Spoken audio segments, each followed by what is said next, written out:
Ever wondered what to do with those empty glass jars piling up in your cupboard?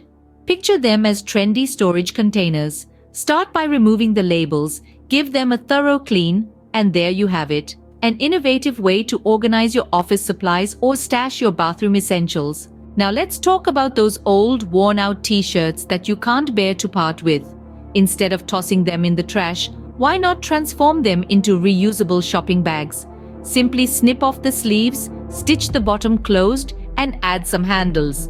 Just like that, you've created an eco-friendly alternative for your grocery trips. And what about those lonely mismatched socks that seem to multiply in your laundry? Here's an idea. Convert them into convenient dusting mitts. Slide them over your hand, and suddenly, you're ready to conquer the dustiest corners of your home. It's a fun, efficient way to give those single socks a new purpose. Do tangled cords drive you up the wall? Here's a simple solution. Use an empty toilet paper roll as a cord organizer.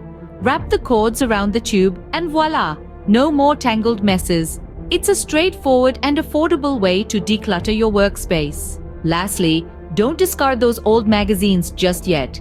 They can be the source of unique, eye-catching coasters.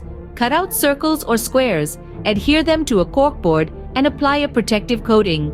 You now have distinctive, functional coasters that will surely impress your guests. So let's recap. Upcycling is not just about reducing waste, it's also about adding a dash of creativity to your home. Dive in, try these hacks, and share your experiences. Which ones did you find most enjoyable? Thank you for tuning in. Remember to subscribe to our channel for more ingenious upcycling ideas. Together we can make a significant impact on our homes and the environment. Until next time, happy upcycling!